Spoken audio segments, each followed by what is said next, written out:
Hi, thank you very much for joining me, Zach. And you are here because you're head of sustainability at Riverford, and really appreciate your time. It's taken us a little while to find a mutual moment where we could get together, but happy to have you here.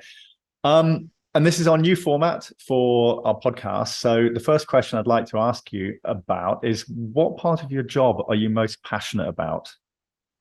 And what has I'm led you to being here talking to me today? Sorry.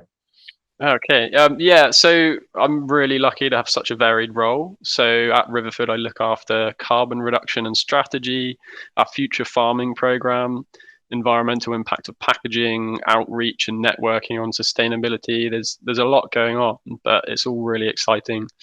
One day I might be out on a farm looking at how we upscale woodland and hedgerow planting with the sustainability team. The next, I might be working on our 5 year strategy to reduce carbon emissions, or speaking at an event or a round table about how Riverford approaches sustainability.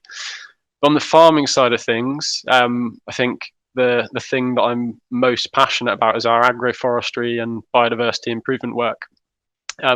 Riverford's got a program of agroforestry planting that the business funds, and we've been establishing quite a few agroforestry systems in our supply chain over the last couple of winters, and we're continuing this year. And it's really exciting seeing those transformations.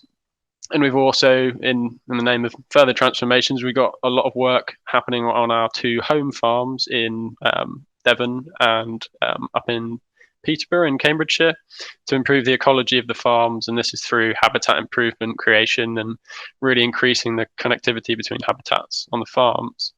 So I really do get to do quite a varied role. And I think that the things that have led me to this were originally just kind of passion for the environment. So I studied environmental sciences at BSc and was really taken with how agriculture interacts with the environment. Saw it obviously, as many do, as one of the key ways, particularly in a country like the UK where it dominates the landscape, as a way to try and leverage improvements to the environment. And then I had quite a, I guess, jarring experience when I was traveling in California, and the Central Valley there, as lots of people will be aware, produces a huge amount of food for the US. And we were going through some of these towns and meeting people, and like you can see it's wall to wall agriculture, like huge monoculture as far as the eye can see. But people telling us that they can't drink the water in their town because the nitrate levels are so high, and that runoff from fields is essentially creating an environmental disaster for the local people. It was something that was just pushing me further towards looking at how do we do this better, and ended up back in the UK, and found myself at Riverford after a couple of years, and been working there ever since. Oh, fantastic. There is something I've driven through that area when I've driven from LA to San Francisco. I think that's sort of the area, and you take the inland route. And yeah, I've seen that the scale of which that is on is truly fascinating. And it's interesting. It Mm. sounds like you that was a real kind of catalyst because, of course, that does exist in the UK, but on a maybe smaller scale. So it perhaps doesn't have the impact that it has there. Yeah, I think we have a huge divide between rich and poor and growing in the UK, but the social injustice elements that some of the agricultural communities face in that region of the US really hit me as well. The fact that you have places like LA and Silicon Valley really not very far away, and then you're in somewhere like I think we were like around Fresno, somewhere around there, Mm. and totally different world. Yeah, yeah. No, appreciate it. So that's a really interesting kind of life story that's kind of led you to being here. So anyone who's super interested in maybe pursuing this line of work, your degree set you up very well for that. Then you just studied environmental science, Well, I but sort skipped of out a step there actually. I went on to study an MSc in food security and agriculture, and part of part of that was spending 6 months researching. So I chose to go to a place called Rothamsted, Northweek, up on the northern edge of Dartmoor, Right. and spent a really great 6 months looking at how agroforestry systems can improve soil health. And there's integration of livestock in some of the trials up there. They've got a really great closed system for looking at how carbon deposition, nitrate deposition happens in livestock systems. They have a whole range of different programs looking at various aspects of sustainable soils and grassland systems, and they just happen been around for quite a few years. Your audio cut out a bit there, Zac. I lost you for a few seconds. Oh, where did I leave off? I heard you talking about soil nitrates, and maybe can we just backtrack a tiny bit? And can I just ask you to, for those that might not know, can you just tell us what agroforestry is? Yeah, absolutely. So it's combining tree cropping or woody perennials, because some systems use things that are more shrubby, but combining that with different forms of agriculture. So combining it with cropping or livestock systems to create much greater productivity, but also perhaps more crucially, an uplift in ecosystem service value, because agroforestry is great for carbon sequestration, improving soil health. You can buffer riparian zones to reduce impact on water quality. You can create better systems for animal welfare. You can keep them out longer in winter to have more shelter. You can shelter them from the hottest days in the summer a lot better once the systems are mature. There's a huge amount of benefits, not least economic diversification for the farmer when the tree systems come to fruition. So can I ask some fundamental questions on that then? So agroforestry just means including trees within an agricultural system, but that system could be crops under trees, or it could be animals under trees. And the trees themselves are crops? Are they producing fruits and nuts, or is it that you're using the wood from the trees as a crop? Or is it all of the above? It really can be all of the above. So a lot of we found at Riverford, a lot of the easiest systems to integrate agroforestry into are livestock systems, because you have less of a problem. You have to fence them to keep the livestock from going at them, and when they're young, when the trees are younger. Yep.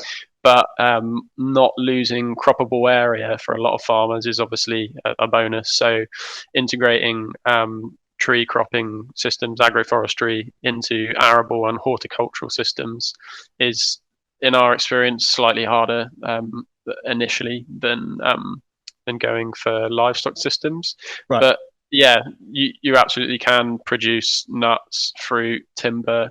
Some people will use it as more of a tool than necessarily to derive a crop from the trees. So as I mentioned earlier, you could use it as a tool for buffering waterways from soil runoff, or you can use them. Quite often, people use them as shelter belts, so windbreaks in particularly high up areas of their farms. And there's even been cases of people using them for improved nutrition for the alleys of crops, because if you're using a nitrogen fixing species such as alder, say, then yeah, you can have a lot of beneficial impacts on your cropping. That sounds like a real win-win. So that kind of has slightly neatly segued us into the second question, which is what does agroecology or regenerative sustainable farming look like to you in light of your considerable experience in this? What would you define as regenerative or agroecology?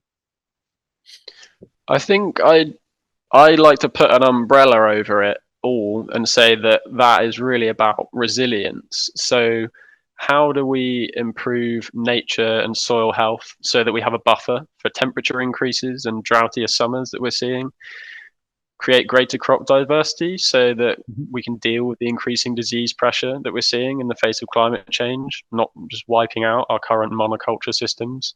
How can we create, on the people side of things and the economic side of things, how do we create local and regional food systems that deliver what we need for most of the year, so that we don't experience the kind of shock waves that we've seen with global supply chains collapses, like what happened with grain coming out of Ukraine?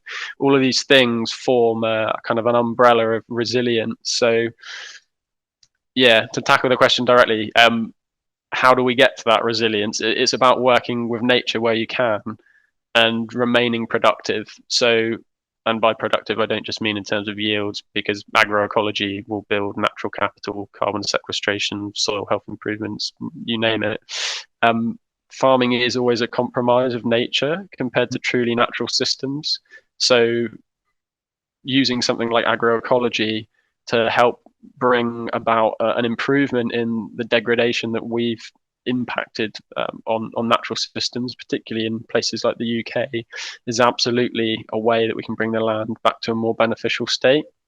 So some good examples of systems that would fall into these categories. Organic is a good example of agroecology.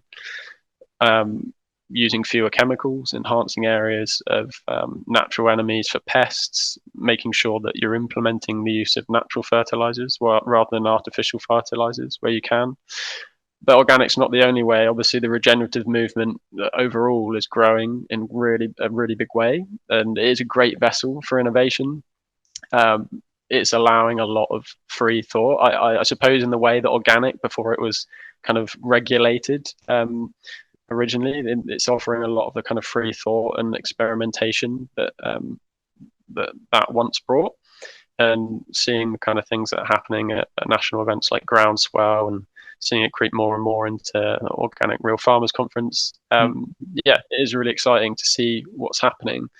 I think my ultimate view of what sustainable agroecological regenerative farming, whatever we would like to call it, is about tackling the problems that are holding back the natural systems that we need to be more resilient. So anything that is rebuilding soil health, anything that is improving water quality, anything that helps to lock in more carbon in the soil and in vegetation than it releases of a system is where we need to focus our efforts. Great answer. Thank you. Yeah, that makes a lot of sense. I've heard organic is referred to by many different people as the original regenerative. I've spoken to a lot of organic farmers who are saying that, organic is by definition going to be regenerating, particularly if it's an area that is in transition from conventional to organic. There will be a level of regeneration that happens there. Moving on to my third question is, it's related to food system transparency. So obviously, one of the big problems the big problem that C.L.E.A.R is trying to deal with is lack of transparency in the food system. But how do you think we can move towards greater food system transparency? What do you think are the kind of the key points that can get us to that position? I think a naive question would be proper honesty about a product. So particularly in the case of branding and how things are regulated in the way people can brand products. So things like all the terms around carbon and net zero, for example, where people are claiming a certain thing, but in the background, actually none of it is happening. The same is happening with regenerative, unfortunately. So we're seeing people impacting a very small area of their agricultural operation and then labeling themselves as a regenerative producer. So stuff like we discussed earlier, where people are maybe tweaking a slight bit of the system, maybe only on a proportion of their land, not the whole farm, to do things like some minimum tillage, or they have maybe like a proportion of their herd is mob grazing for part of the year, and then labeling a product as fully regenerative. That's the kind of naive side of it. On people need to be more honest, but the ways to do that are to regulate, and obviously a great way would be with food labeling. So I really think we need clear and standardized labeling on food products. We've seen some successes in voluntary aspects of nutritional traffic light labeling and things like that, but still no full mandatory, I believe, traffic light labeling of nutritional throughout the UK and Europe. It's been held back by agri-food lobbyists, and the same, the same needs to happen in terms of moving towards environmental labeling.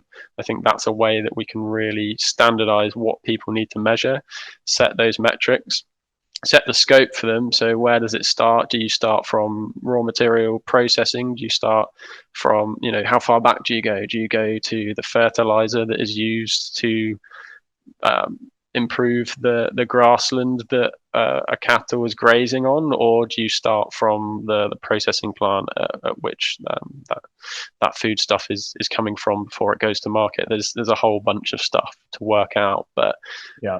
the thing that really needs to be there is that standardization. Just so everyone's on a level playing field. So moving towards greater food system transparency really should be just some lockdown, clear definitions that are kind of legally enforceable, I guess. Is that kind of what you're saying? Is we need to kind of define what we're defining and then make sure that's actually kind of legally adhered to, not voluntary.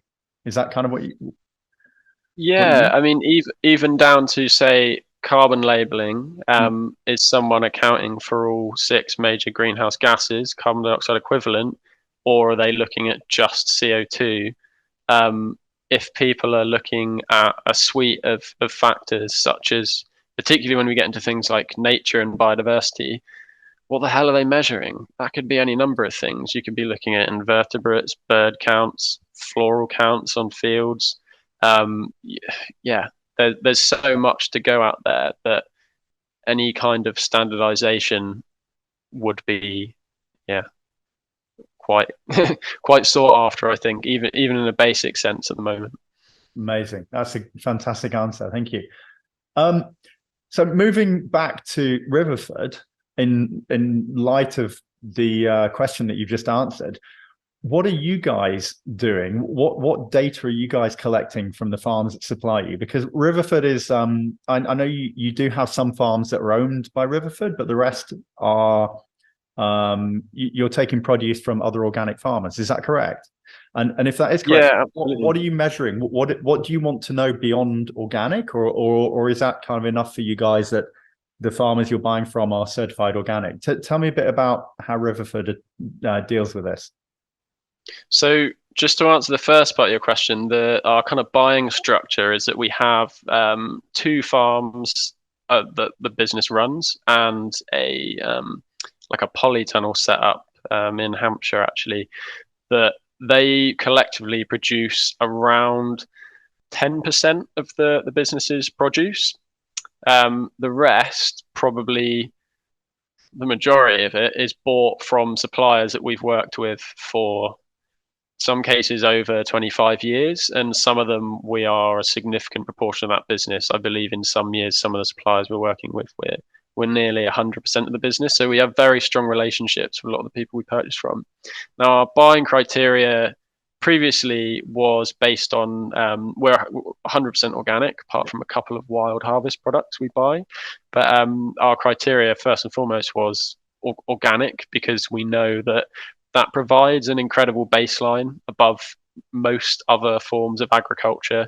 It's the only really strong regulated environmental credential for agriculture, and we know what it affords you. It is you're not allowed to use artificial fertilizers. You have to use a significantly reduced amount of pesticides, close to none. There's a couple of naturally derived ones that are allowed. And then there's always a much greater emphasis on how you steward soil, water, and biodiversity. But we know it's not perfect. And where we've been coming from on this is a place of, we know what some of the issues with organic are, and we're trying to plug those gaps, really. That's kind of the Wow. vision, Okay. I would say. So, there's still contentious inputs in organic. There's still peat usage. There still persists things like intensive tillage, because we have to deal with weeds mechanically. We can't use herbicides. And things like monoculture cropping are still prevalent in organic. So we know that there are areas for us to deal with, basically, if we want to really level up on the great baseline that organic certification affords us. And the way that we've chosen to approach this is whole farm assessment. So we're working with the Soil Association Exchange. They're a business that has come out of the Soil Association and has built a really great whole farm assessment tool, and it measures soil health, water quality, some social metrics, animal welfare, biodiversity, and carbon emissions and sequestration. And it brings all these into a score that the farm can then use alongside a set of recommendations on how to improve the environmental outcomes on the farm off the back of that assessment. And though all those recommendations are linked to existing subsidies, grants, and like routes to achieving those improvements. Because obviously you could specify the best farm in the world and the improvements you need to make, but if you don't have the capital to achieve it, then it is, it's extremely difficult to realise that Well, that improved environmental outcome. You as Riverford are collecting all this data from all your suppliers. Then no, we're doing it through the Soil Association Exchange. So they have technicians that work with the farmers in the supply chain, and it's a collaborative effort to bring that back to the farmers and work with them to essentially kind of guide them through it. But the technical aspects and the on-farm assessments and auditing, if you like, is being carried out by Soil Association Exchange technicians.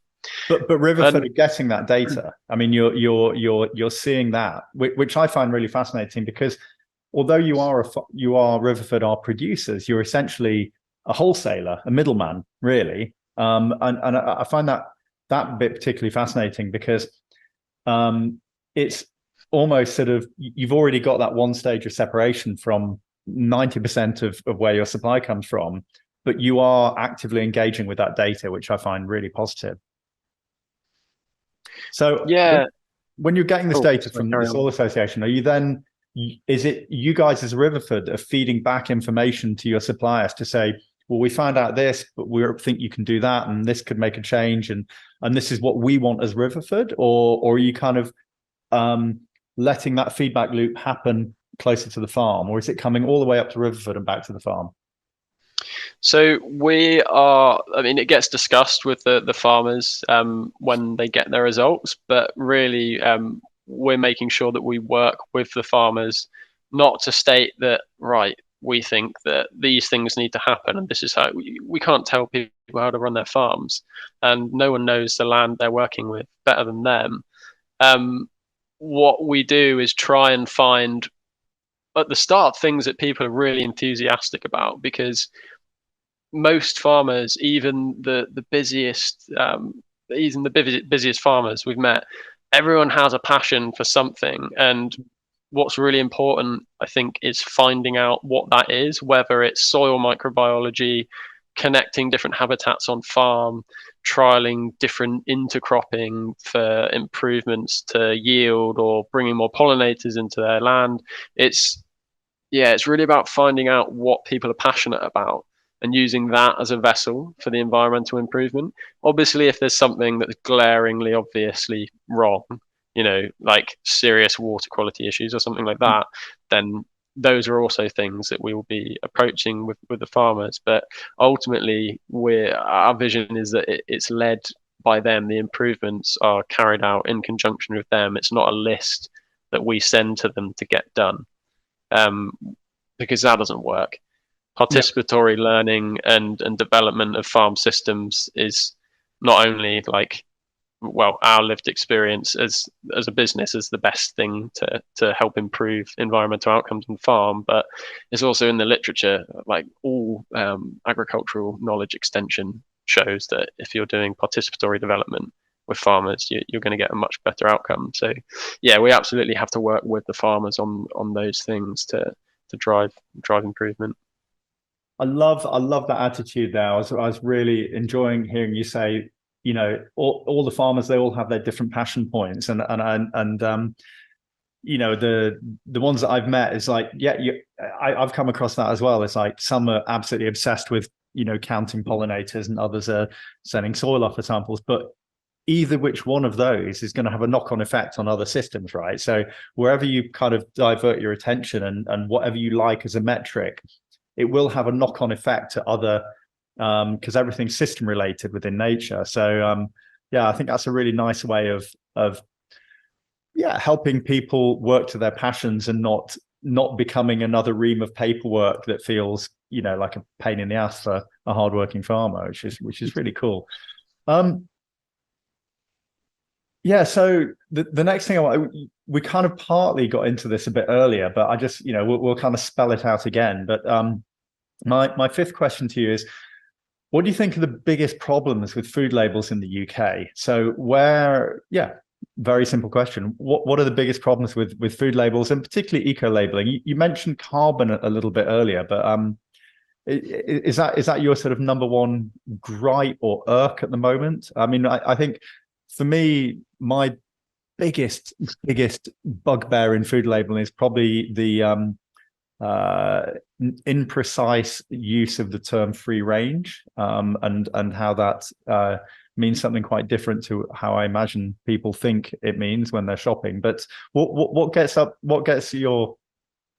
makes you angry about food labeling in the UK? Come on, name and I shame. think I think it comes back to that lack of just for a start, there isn't mandatory environmental labeling. The fact that we have a food system that obviously is wholly reliant on ecological processes to sustain itself, and we're degrading the hell out of it year on year, and we don't have a system to show people what the environmental status of that product is, even if it was really basic, even if it was mandatorily just carbon, or we just looked at carbon and water quality, anything to give people a sense of what's going on, particularly when we're at a point where we know things like biodiversity in the UK are some of the worst levels in the world. We know that the status of our rivers is just terrible. There's nothing there to tell people in an age where data shows that more and more people are interested and care about where their food comes from, both from a provenance aspect and environmentally. People do want to have a diet that is better for the environment. Although obviously price and things like that can get in the way of it, it's overwhelmingly clear that people are eating in a different way, particularly post-COVID, after people had time to think about that kind of thing. I think it's that lack of consideration on eco-labeling that is bringing labeling down. I mean, I could talk more about lack of standardization and industry influence on that, but that's the thing that I find most frustrating. So yeah, what you're essentially saying is you think that the consumer generally wants to do the right thing, but they're being misled by a lack of structure, enforcement, and legislation around what claims can be made on a packet in a supermarket. Is that kind of what you mean? Without putting words into your mouth, like it's pretty much. That we see brands it are getting away with with health it. as well. Pardon? We see it with health as well. It's Yeah. mimicked in the same way. Obviously, people generally want to eat more healthily if they can and if they can afford to. But we've seen in the UK and Europe wide, not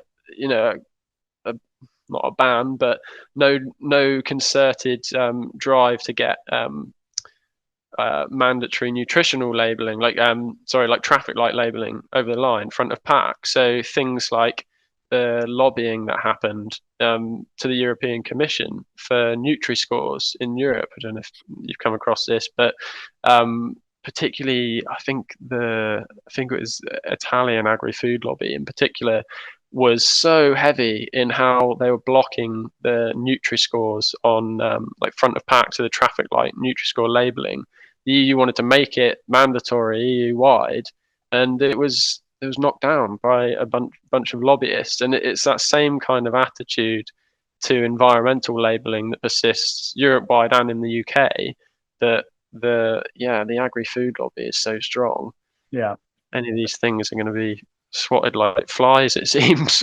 Yeah, or just completely abused. You've reminded me, actually, I was listening to a podcast yesterday, and it was this was talking about a system in America rather than the UK, but there's a ban on trans fats in America, or that you had to label if trans fats were present in any product. So a great example is, anything using a vegetable shortening like cookies and breads and biscuits that were, highly processed. They could say zero trans fats if they had less than 0.5 a gram of trans fat per serving of that particular product. So what the food brands were doing is they would, well, like if you had a packet of cookies and a packet of American cookies, the serving size previously was 4 cookies, which would have 2 grams of trans fats. They would change the serving size to 1 cookie or half a cookie on the packet so they could say zero trans fats legally. And it's total bollocks. It's total. But the legislation was tight enough to set the limits for what trans fats are, but not tight enough to stop the food brands from stating what a sensible serving size was, which of course is nonsense. So it just seems like if you give them an inch, they'll take a mile within the kind of marketing, retail, and sort of trying to find a margin on things. And if it's almost like if you can't behave nicely, then they just need to be told what to do in a more strict manner. So we've kind of identified a lot of the things that are going wrong. It might be quite nice to sort of end on a high note. What's your vision for the future of food and farming? And I'd like you to kind of answer this really particularly in line with Riverford. Like, how are you guys improving, growing, leading the way? And what would be your kind of food system utopia? What's your hope and vision for the next 10 or 20 years from now? Oh, big question. Yeah, big one. Yeah. Well, I mean, I don't want to mimic the National Food Strategy too much, but it is a very compelling vision for food and farming.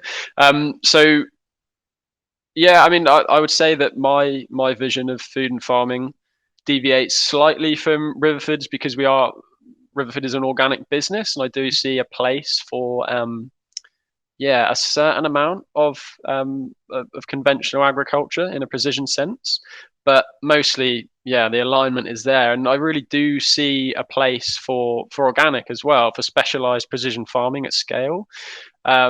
But this has to be more resilient than it currently is.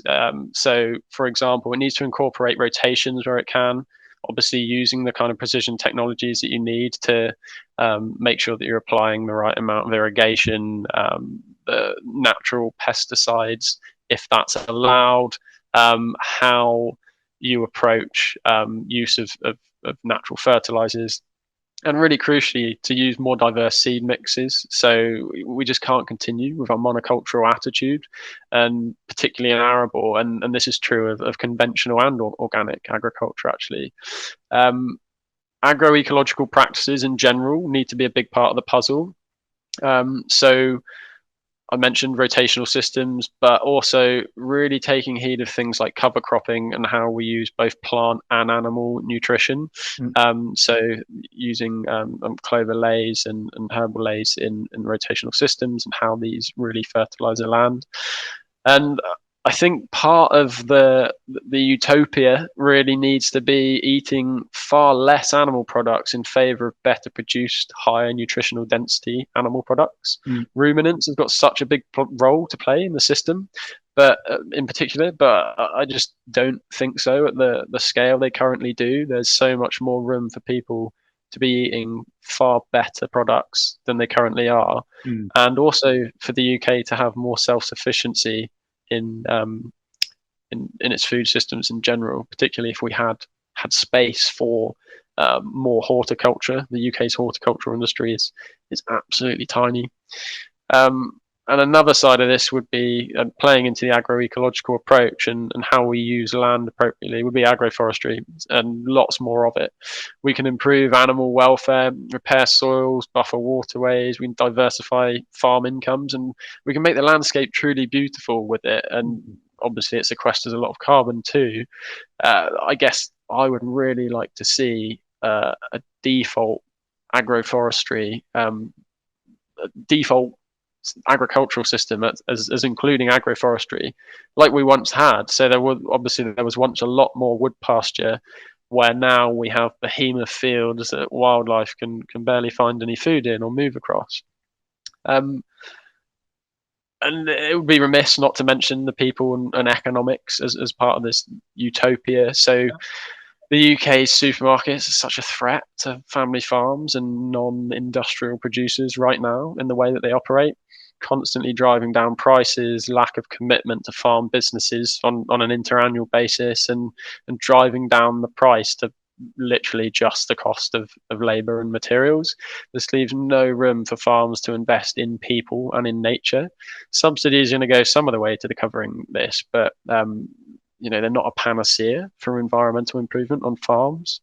So I guess to keep it simple, it would be a real agroecological approach to the way we farm, but also making sure that the producers are paid effectively, and that I think that will free up the investment that they need to invest in nature and people. So the things that Riverford are doing to try and approach these things are, we have our Farming for the Future program, and this works directly with farmers to look at the on-farm metrics, as we mentioned, and then use those strategically to help improve environmental outcomes on farms. And then Riverford also is doing what it's always done, and that's making sure we pay for what we've said we'll pay for from producers, making sure that we pay on time and fairly, basically. And there is a quick plug. There is a petition that we would love everyone to sign, or just take note of get fair about farming. So there's a website that everyone can go and check out called getfairaboutfarming.co.uk. And that is really laying out the problems that we see with the current system, and how Riverford is seeking to essentially put pressure on the supermarkets to try and improve how they're buying from UK farms. And a lot of that comes down to how can we help at best pay fairly, at the least pay fairly, but at most start to shorten supply chains and take out middlemen.